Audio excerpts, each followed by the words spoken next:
우리 마태복음 7장 6절에서 11절의 말씀을 몇 절 되지 않기 때문에 우리 한 목소리로 함께 읽겠습니다. 시작. 거룩한 것을 개에게 주지 말며 너희 진주를 돼지 앞에 던지지 말라. 그들이 그것을 발로 밟고 돌이켜 너희를 찢어 상하게 할까 염려하라. 구하라, 그리하면 너희에게 주실 것이요. 찾으라, 그리하면 찾아낼 것이요. 문을 두드리라, 그리하면 너희에게 열릴 것이니 구하는 이마다 받을 것이요 찾는 이 찾아낼 것이요 두드리는 이에게는 열릴 것이니라. 너희 중에 누가 아들이 떡을 달라 하는데 돌을 주며 생선을 달라 하는데 뱀을 줄 사람이 있겠느냐. 너희가 악한 자라도 좋은 것으로 자식에게 줄 줄 알거든. 하물며 하늘에 계신 너희 아버지께서 구하는 자에게 좋은 것으로 주시지 않겠느냐. 아멘. 오늘 12과의 그 제목은 제자는 하나님의 말씀에 물을 타지 않는다입니다. 오늘 첫 번째로 우리가 좀 살펴보려는 말씀은 그 6절의 말씀인데요. 거룩한 것을 개에게 주지 말며 너희 진주를 돼지 앞에 던지지 말라. 그들이 그것을 발로 밟고 돌이켜 너희를 찢어 상하게 할까 염려하라라는 말씀을 좀 첫 번째로 살펴보려고 합니다. 그 여러분, 우리가 오늘 상황을 보면, 지금 이 말씀의 상황을 보면 우리가 보통 말씀을 이해하기 위해서는, 그 은유로 되어 있는 말씀을 이해하기 위해서는 그 은유의 내용들이, 비유의 내용들이 무엇을 말하는지를 좀 살펴볼 필요가 있는데요. 첫 번째로 이 거룩한 것을 개에게 주지 말며 너희 진주를 돼지 앞에 던지지 말라. 예, 같은 말씀인데 거룩한 것과 너희 진주가 과연 뭘까? 거룩한 것, 너희 진주는 다른 것이 아니라 우리가 이제 성화의 과정이라고 그렇게 이야기할 수가 있습니다. 성경에서 분명하게 가르치고 있는 것 중에 한 가지가 바로 우리의 구원. 우리가 예수 믿으면 구원받는다라고 말하는데, 사실 우리가 구원이 거기서 끝나는 게 아니잖아요. 구원받음으로, 예수 믿음으로 인해서 구원받는 것에서 끝나는 것이 아니라 구원을 이루어가는 삶, 예수님을 닮아가는 삶이 또 우리를 기다리고 있어요. 예수 믿고 구원받는 것에서 그치는 것이 아니라 실제 우리의 삶은 성화라고 말하는 예수님을 닮아가는 과정을 우리가 지나가야 되는데, 거룩한 것, 너희 진주는 다른 것이 아니라 바로 이 성화의 과정이다라고 그렇게 이야기를 할 수가 있습니다. 그리고 개, 돼지, 이건 세상 사람들이라고 생각을 하시면 돼요. 우리가 성화의 과정에 우리가 어떻게 보면 어떻게 성공하느냐, 어떻게 성화의 과정을 잘 이루느냐, 그 성패는 어디에 달려 있는가 하면 우리가 어떻게 온전히 그 말씀의 빛 가운데로 걸어가느냐에 따라서 우리의 성화의 과정을 온전히 이룰 수 있느냐, 그렇지 못하느냐가 나뉘게 되는데, 우리가 이 정말 중요한 게 사실은 성화잖아요. 예수님을 닮아가는 그 과정이고, 이 과정을 위해서는 말씀의 빛 가운데로, 성령님의 인도하심을 따라서 우리가 말씀의 빛 가운데로 걸어가야 할 때 온전한 성화를 이룰 수가 있는 거예요. 저희 집 그 현관문 앞에 전신 거울이 있어요. 보통 이제 집마다 거울을 하나씩 다 이렇게 달아놓고 계시잖아요. 특별히 이제 여자분들 같은 경우에는 외출하기 전에 전신 거울에 자기 몸을 비춰보잖아요. 오늘 어떻게 이 옷 잘 어울리는지, 뭐 아무래도 이 분위기에는 이게 아닌 것 같은데, 막 그러면서 막 전신 거울에 우리 자신을 비춘단 말이에요. 여러분, 그 거울은 우리의 모습을 비춰주는 거예요. 혹시 옷에 단추가 떨어졌거나 어디에 얼룩이 졌거나 이런 것들을 우리가 거울을 통해서 살펴볼 수가 있는데, 우리가 성화를 이루어가는 과정도 마찬가지예요. 하나님의 말씀의 빛, 말씀이 때론 우리의 빛이 되기도 하지만 주의 말씀은 내 발의 등이요 내 길의 빛이니이다. 다윗의 시편의 고백처럼 등이 되기도 하지만 우리 자신을 비춰주는 거울이 되기도 한단 말이에요. 그래서 우리가 성화를 이루어가는 과정, 예수님을 닮아가기 위해서는 말씀의 거울 앞에 나를 비춰보는 그런 일들이 필요해요. 그래서 내 안에 이게 이런 모습은 하나님이 기뻐하시는 모습이 아닌데, 이런 모습은 옳은 모습이 아닌데, 이런 생각, 이런 마음은 예수님의 마음이 아닌데, 그러면서 우리가 말씀 앞에서 점검하고 말씀이 기준이 되고 말씀이 시금석이 되어서 말씀 앞에서 나를 변화시키는 게 성화의 과정인 거예요. 근데 우리 안에 어떤 마음이 있는가 하면 여전히 세상을 향한 어떤 마음들, 그리고 내 안에 옛 자의 어떤 그 성향이 기질이 남아있기 때문에 우리가 살아가면서 말씀을 어떻게 하려고 하는가 보면 말씀을 적당히 희석시키려고 그러는 거예요. 오늘 제목처럼 말씀에 물을 타는 거예요. 분명히 말씀은 뭐뭐 하지 마라, 이 길로 가지 마라, 탐심을 품지 말라, 뭐뭐 하지 말라 그러는데 우리 안에 있는 어떤 옛사람의 성향들이 그 어떤 물질의 유혹 앞에서 적당히 타협을 하는 거죠. 말씀에 물을 타서 말씀 그대로 지키고 따르는 것이 아니라 말씀의 세상적인 가치관을 어떻게 보면은 대입을 하는 거예요. 오늘날 우리 한국 교회가 왜 복음의 본질, 복음의 능력을 잃어버렸을까? 원인 중에 한 가지는 그거예요.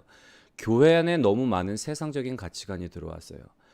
하나님의 말씀의 가치관이 아닌, 기독교적인 가치관이 아닌 세상의 가치관, 나의 탐욕과 나의 정욕과 나의 어떤 이생의 자랑들이 교회 안에 신앙이라는 이름으로 투사되다 보니까 이게 복음의 능력을 잃어버리는 거예요. 정말 하나님의 말씀이 능력이고 하나님의 말씀이 생명인데 그 말씀을 온전히 지키는 것이 아니라 내 욕심을 이루기 위해서 적당히 희석을 시키는 거예요. 그러다 보니까 우리가 맛이른 소금처럼 세상에 밝게 버리워져 밟히게 되고 또 하나님의 어떤 진리가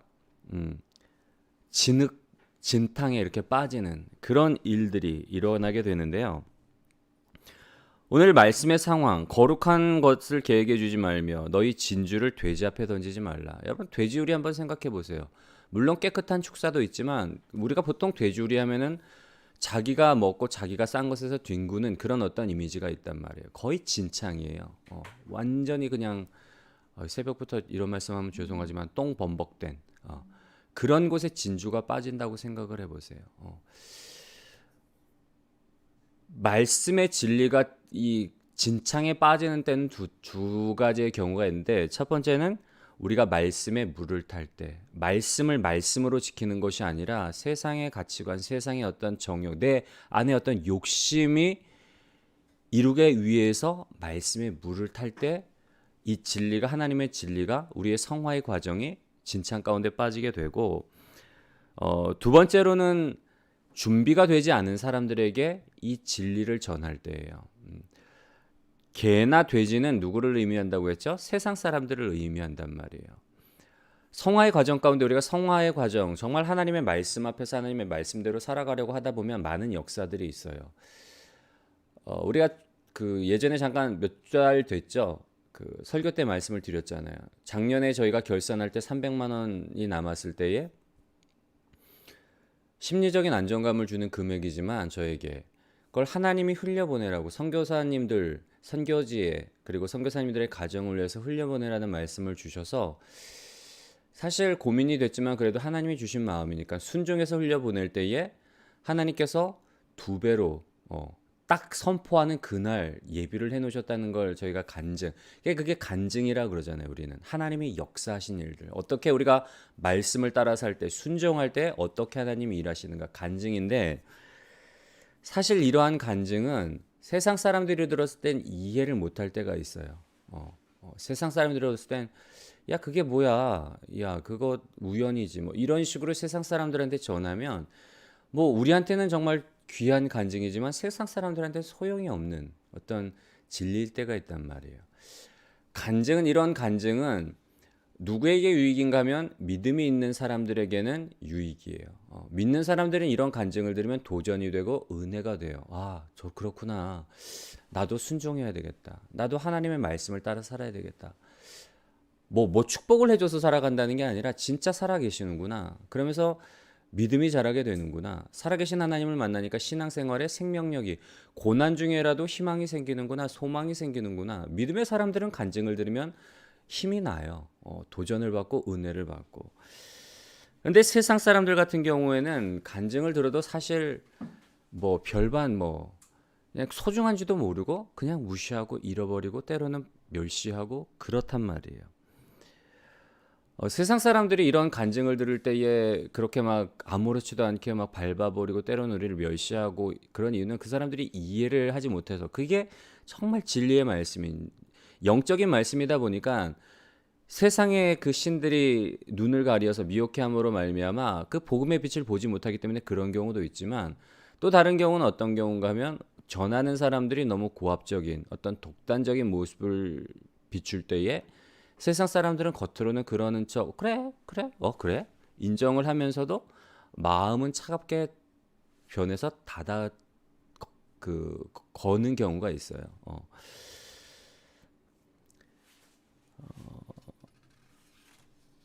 그렇다면 우리가 믿지 않는 자들에게 뭘 전해 줄 수 있을까요? 오늘 오스월드 챔버스의 책에 보면 세상 사람들, 믿지 않는 사람들에게는 우리에게 주신 그런 간증들, 어떤 주관적인 간증들, 때로는 우리가 복음의 진리, 어떤 예수님이 말씀하신 행적들을 전체 어떤 진리의 어떤 전체에 기반한 어떤 말씀이 아닌 부분, 내가 경험한 어떤 부분, 그런 것들만을 전하다 보면 오류가 생길 수 있다고 그래요. 그래서 믿지 않는 자들에게 그 사람들은 전해도 이해하지 못하기 때문에 어떤 주관적인 간증이 아닌 믿지 않는 자들에게 전해야 되는 건 다른 것이 아니라 오직 예수 그리스도다. 믿지 않는 사람들에게 필요한 건 오직 예수 그리스도.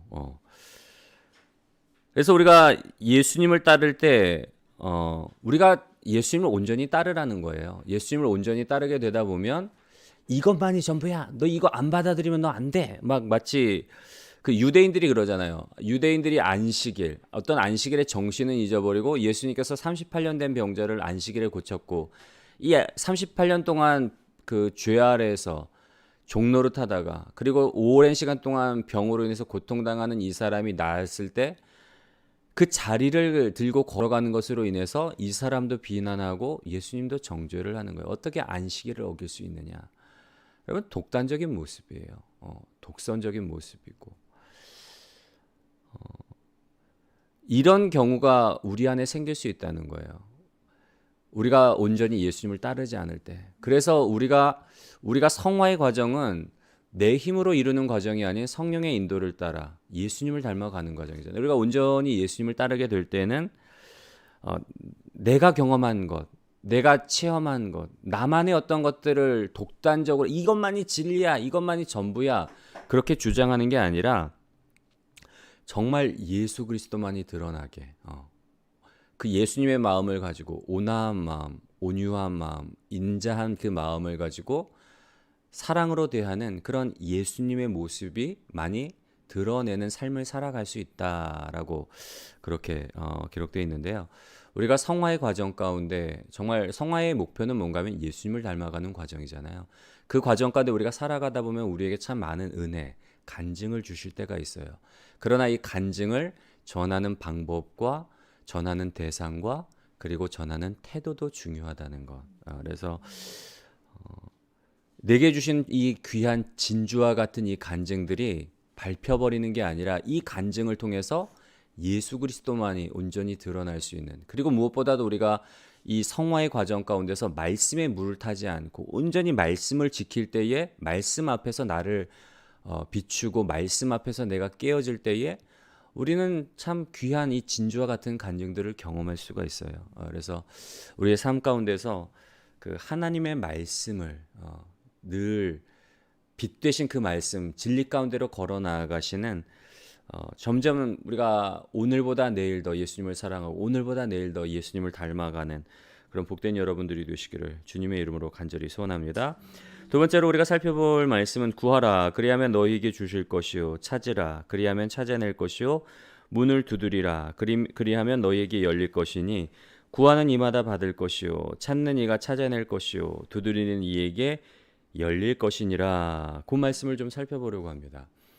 우리가 살아가다 보면 우리가 느끼기에요.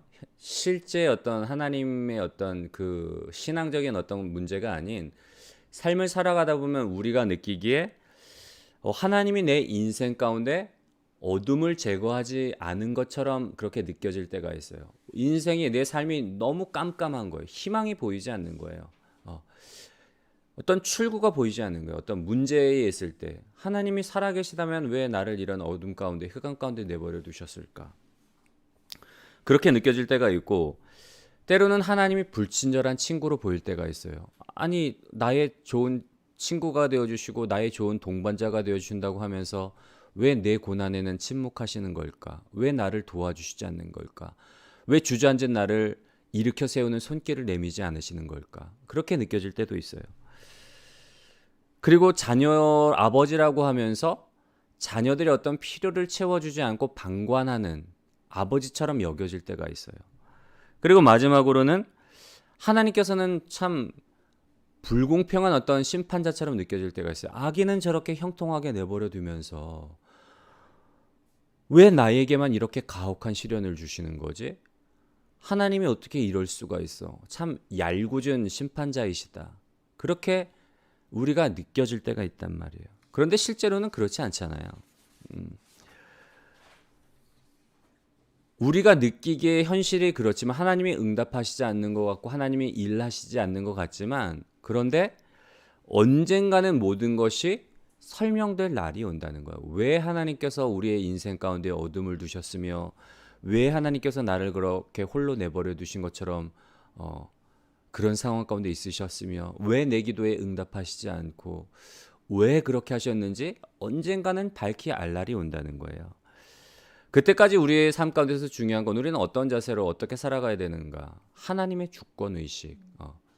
하나님의 주권의식은 다른 것이 아니라 그 하나님은 나의 모든 상황을 알고 계시다는 것. 비록 우리가 그렇게 느껴질 때에 뭐 온통 흑암인 것 같고 하나님이 나를 그냥 홀로 내버려 두시는 것 같고 하나님이 불의한 재판장 같고 하나님이 아버지라고 하면서 나를 돌보지 않는 것 같은 그런 상황 가운데서도 우리가 상황으로 내 느낌과 내 감정으로 인해서 하나님을 원망하고 비판하는 것이 아니라 뭐가 필요하다고요? 하나님의 주권의식. 하나님은 지금 이 순간에도 나의 상황을 가장 잘 알고 계시다는 것.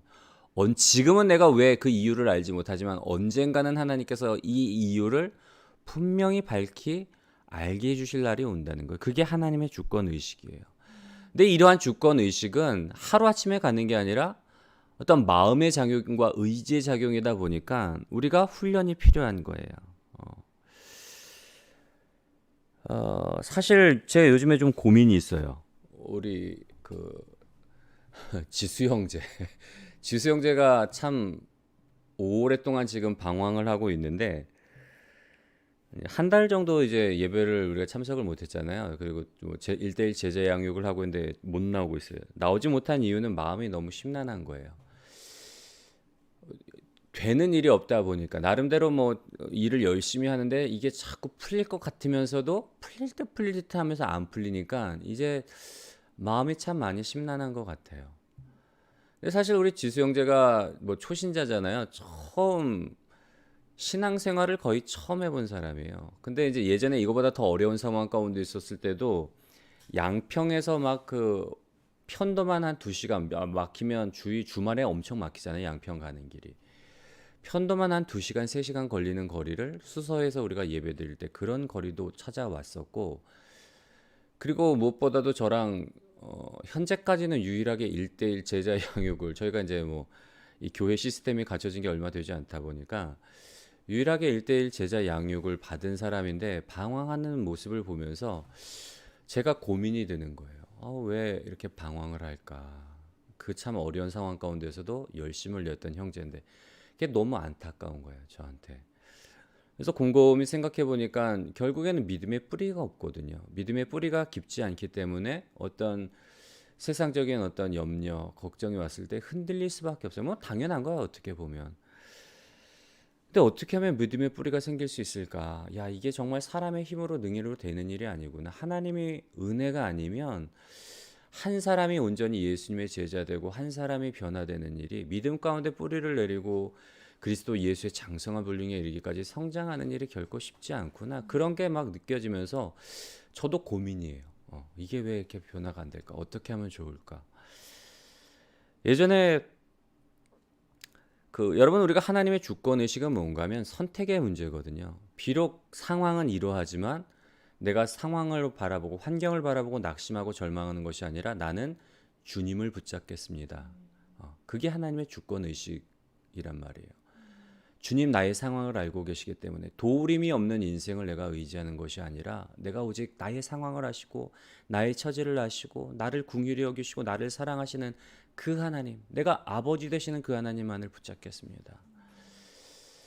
그게 이제 신앙인의 어떤 우리에게 요구하시는 그 자세인데요. 예전에 임마누엘 교회 있을 때 저희 이제 교구 권사님 중에 한 분이 계셨어요. 할머니 권사님 중에 임창숙 권사님이라는 분이 계신데 이분은 원래 이제 사모님이세요. 이제 목사님 사모님이신데 원래부터 사모님은 아니셨어요. 원래 남편이 이제 교사셨는데 뒤늦게 이제 은혜를 받고 신학을 하면서 이제 교사직 안정된 그 직장을 포기하고 목사가 되셨어요. 근데 또 이제 자녀들도 한두 명이 아니라 자녀도 5명이에요. 근데 참 공무원, 교사라는 그 안정된 직장을 버리고 목회자, 시골 공주에서 목회를 하셨대요. 시골 목회 여러분 옛날 시골 목회는 뻔하잖아요. 뭐 사례비가 많은 것도 아니고 생활은 성도들이 그냥 농사진 거 갖다 주시고 거의 근근하게 생활을 하시는 거예요. 근데 이제 목회를 하시다가 나중에 남편이 파킨슨병이 걸린 거예요. 그래서 도저히 목회를 할 수 없는 상황이 돼서 이제 병원 치료를 위해서 목회를 포기하고 이제 서울로 올라와서 치료를 해야 되는데 목회자로 살았을 때보다 이제 상황이 더 암담한 상황인 거죠. 왜냐하면 남편이 그 파킨슨병으로 인해서 이제는 일할 수 없는 그런 상황이니까 이 권사님 혼자 그 생계를 책임져야 되는 거예요. 우리 전사님이 잘 아시잖아요. 그 생계의 이 무게 얼마나 힘드셨겠어요.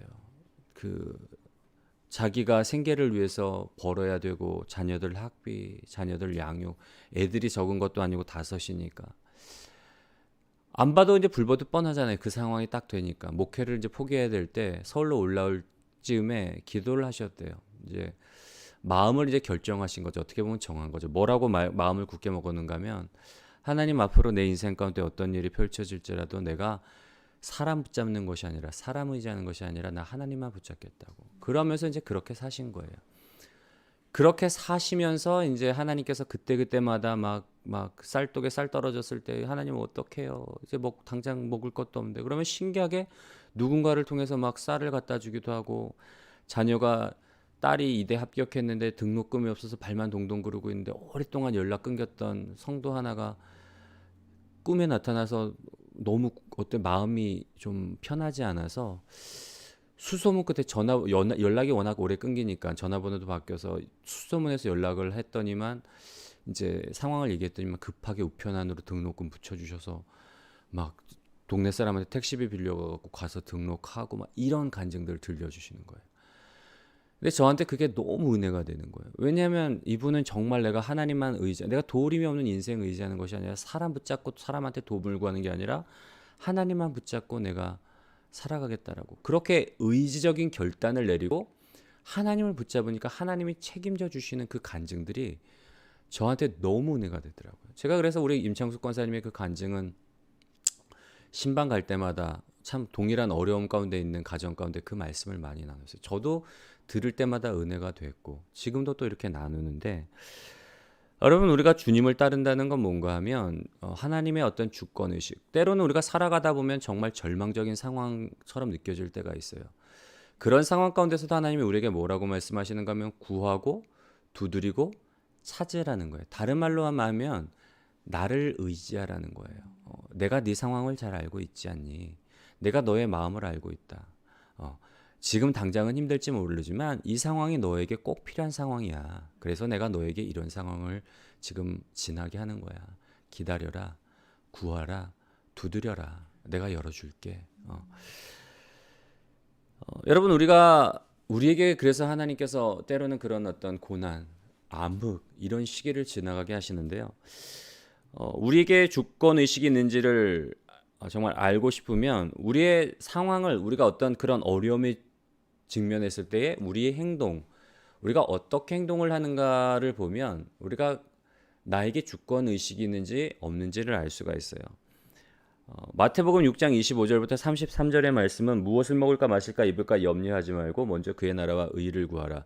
그 말씀이에요.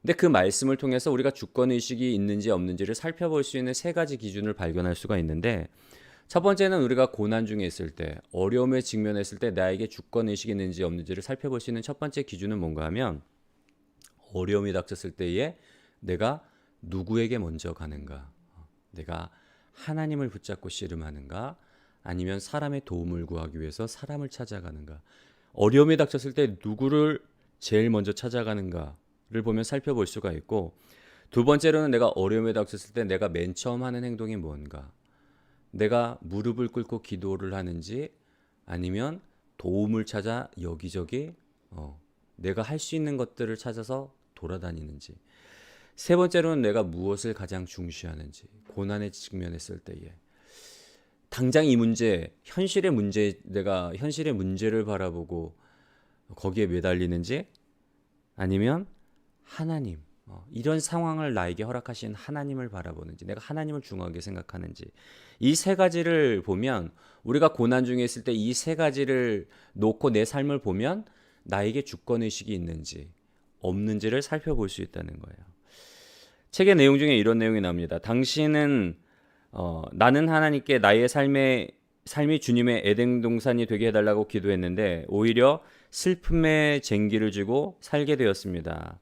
하나님은 내게 정원 대신 광야를 주셨어요 라고 말할지도 모른다. 그러나 하나님께서는 결코 잘못된 답변을 주시지 않는다. 분명히 당신의 삶의 정원은 땅을 갈아엎어야만 하는 거친 땅이 되어야만 했을 것이다. 그래야만 하나님께서 당신의 삶을 주님의 에덴 동산으로 바꿀 수 있기 때문이다. 세상에 어떤 사람도 하나님 고난의 길 걸어가게 해달라고 그렇게 기도하는 사람 없어요. 저도 청년 때 뭐라고 기도했는가 하면, 하나님 저 잘 아시잖아요. 저 센 사람 아니에요. 저 강한 사람 아니에요. 저 되게 약한 사람이잖아요. 하나님이 나를 잘 아시니까 내가 살아가는 과정 가운데 고난이나 험한 풍파 만나지 않고 평탄한 길 걸어가게 해달라고 저 정말 그렇게 기도했어요. 청년 때에.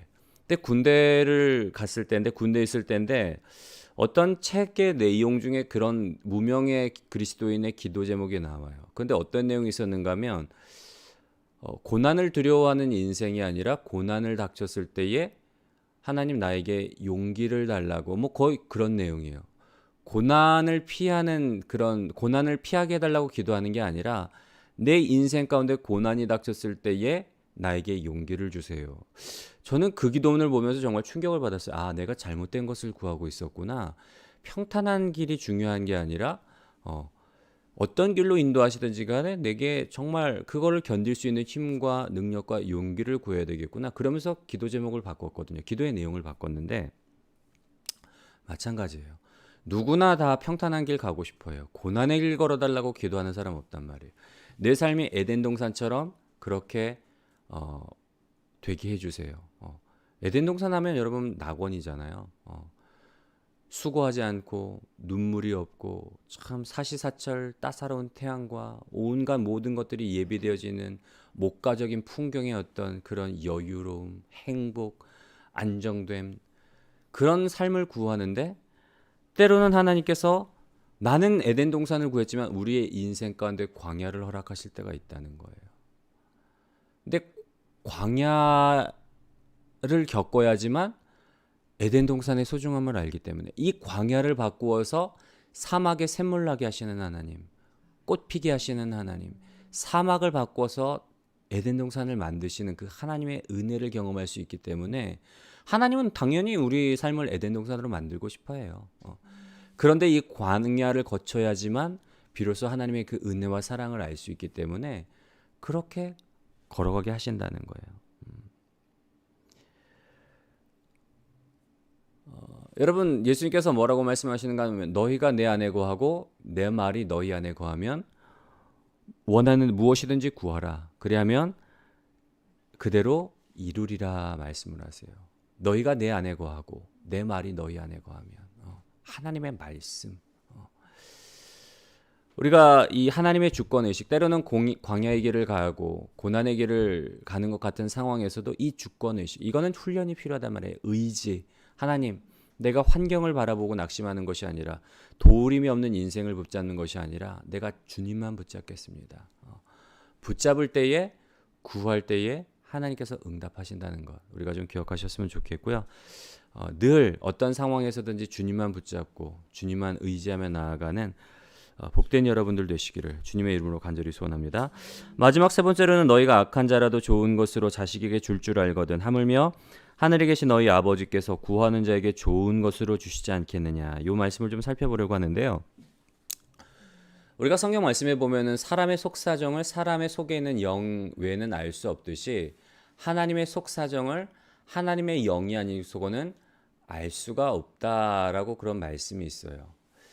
여러분, 아무리 뭐 세상 친구들이 나랑 정말 친해도 뭐 우리 때로는 부모님도 마찬가지예요. 아무리 부모님이 우리를 낳아주시고 길러주시고 뭐 세상의 그 어떤 사람들보다 우리와 더 오랜 시간을 함께 있기 때문에 우리의 속속들이 다 알고 있다고 해도 부모님이 놓치는 것들이 있어요. 부모님이 다 내 마음을 알지는 못해요.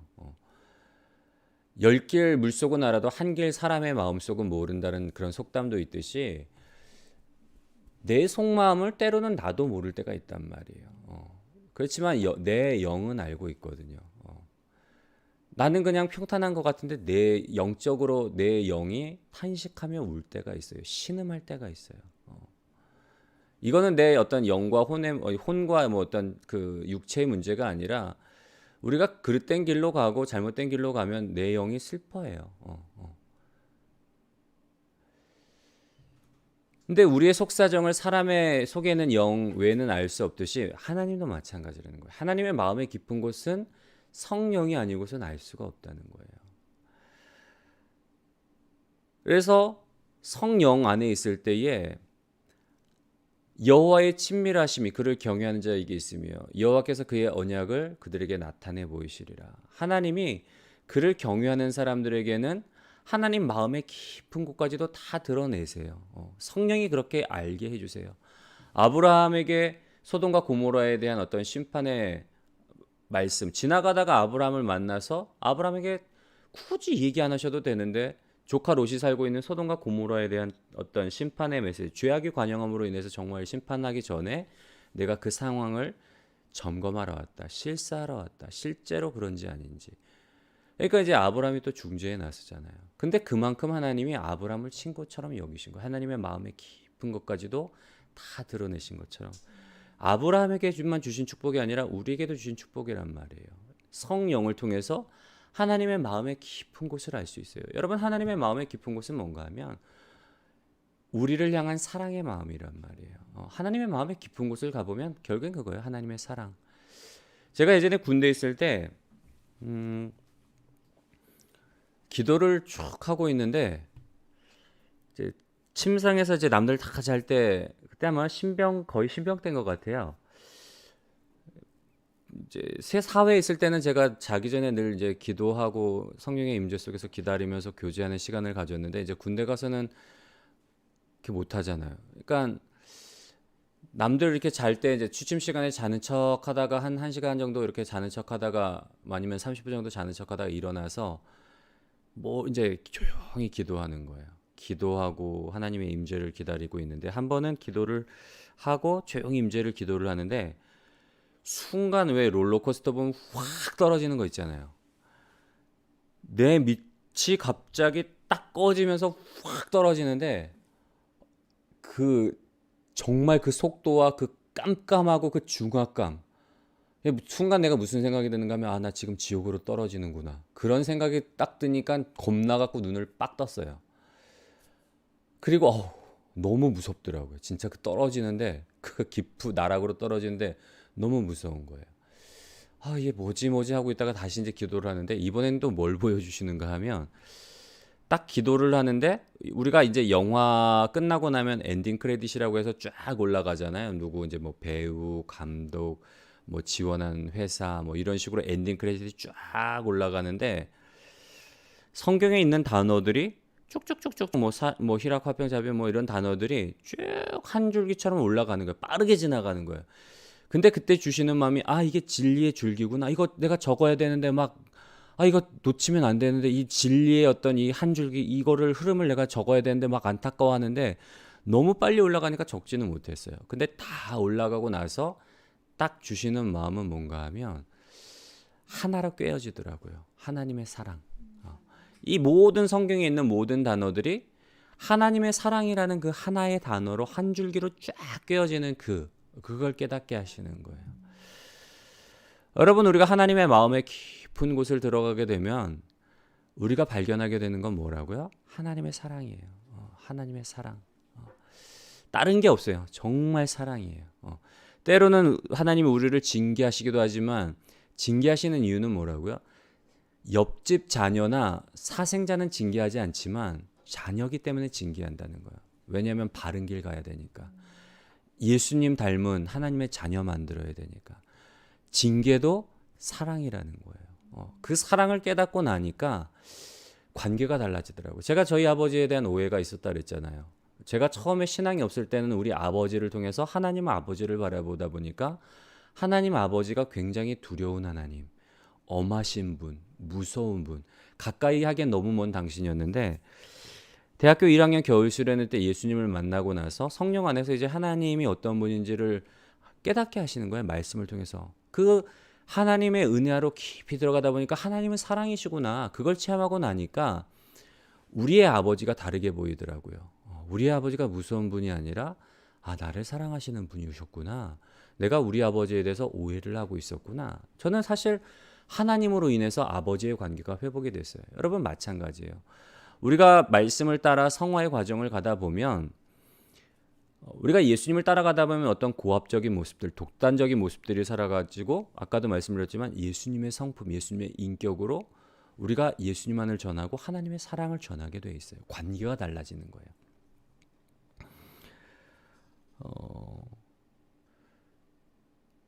그 책의 내용에 보면은 예수님은 우리를 변화시키며 옳은 사람으로 만드신다. 그러면 예수님의 원칙대로 우리는 사회개혁자가 된다라는 그런 내용이 나와요.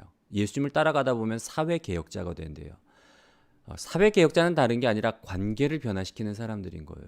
부모와 자녀 간의 관계가 바뀌게 되고 형제와 형제 간의 관계가 바뀌게 되고 그리고 세상 사람들과 직장에서 나와 상사와 때로는 부하 직원과의 관계가 바뀌게 되는 거예요. 우리가 말씀을 그대로 따라 살아가다 보면 하나님의 인도를 따라 사랑의 자세를 가지고 살아가다 보면 함부로 판단하고 정죄하고 비판하는 게 아니라 나도 이전에 더 큰 죄인이었고 나도 하나님의 사랑으로 용서받았는데 품게 되고 사랑하게 된다는 거예요. 그러면서 이제 관계의 변화가 오게 된다는 건데 제가 이번 수요 치유 기도회 때 그 조정민 목사님 책에 나온 내용 중에 하나를 말씀을 드렸잖아요. 72세 되는 어머니, 믿지 않는 그 어머니가 뒤늦게 예수님을 만나게 됐는데 사실 이 어머니가 아들과의 관계가 너무 좋지 않았던 거예요. 아들과의 사이가 정말 원수지간이었던 거예요. 하여튼간 뭔가 계기로 인해서 아들이 엄마를 외면하는 거예요. 찾아보지도 않고 연락도 안 하고 그러다가 이 아들이 이제 어떤 계기가 돼서 예수님을 믿고 정말 회심의 체험을 하게 되는 거예요. 회심을 하고 나니까 자기 행동이 이제 회개가 되는 거죠. 내가 내 육신의 부모를 공경하지 못하면서 내가 어떻게 하나님을 사랑한다고 말할 수 있을까? 내가 우리 어머니 가슴에 대못을 박았구나. 자식으로서 해서는 안 될, 그리스도인으로서는 해서는 안 될 짓을 내가 했었구나. 그러면서 어머니가 72세의 그 어머니가 병상에 있을 때 찾아가서 무릎을 꿇고 용서를 구했대요. 어머니 죄송해요. 제가 몰라서 그랬어요. 예수님 만나고 나니까 내가 어머니께 한 행동이 죄라는 것을 알게 됐어요. 저를 용서해 주세요. 그 어머니가 예수님을 믿지 않았지만 이 아들이 변화된 모습을 보고 야, 너를 변화시킨 그 예수님이라는 분을 내가 믿을 만하겠다. 네가 변화된 걸 보니까 네가 믿는 그 예수님이라는 분을 내가 믿어도 될 것 같다. 그러면서 이 어머니가 예수님을 믿게 되었다라는 그런 이야기가 그 책에 있었는데요. 여러분, 그리스도인들은 삶으로 말하는 거예요. 내가 정말 하나님의 사랑을 알게 되고 그 사랑 안에 살게 되면 우리의 관계는 변할 수밖에 없어요. 사람들이 나의 모습, 내가 어떤 외식하는 모습이 아닌 내 안에 예수 그리스도가 살아나면 나는 죽어지고 내 안에 예수 그리스도가 살아나면 그 사랑이신 그분으로 인해서 자연스럽게 관계들이 변화가 된다는 거. 우리 삶 자체가 사회 개혁자와 같은 삶이 된다는 거예요. 너희가 악한 자라도 좋은 것으로 줄 줄 알거든. 하물며 하늘에 계신 아버지께서 너희에게 좋은 것으로 주시지 않겠느냐. 하나님의 마음의 깊은 곳을 들어가면 결국에는 사랑이라는 걸 알게 되고, 그 아버지는, 우리 하나님 아버지는 우리에게 가장 좋은 것을 주시기를 원하시는 분이라는 거, 우리가 좀 기억하셨으면 좋겠고요. 오늘 주제 말씀의 그 제목처럼 제자는 하나님의 말씀에 물을 타지 않아요. 말씀 그대로 믿고 말씀 앞에서 그 말씀을 의지하고 따라가는 사람이 제자라는 사실 좀 기억하셨으면 좋겠고요. 오늘 우리가 이 새벽에 말씀 생각하면서 말씀 붙잡고 기도하시고, 또 기도가 좀 일찍 끝나시면 개인의 기도 제목들 가지고 기도 40분까지 우리 기도하시고, 우리 친교실에서 모여서 삶의 나눔을 하겠습니다. 오늘 말씀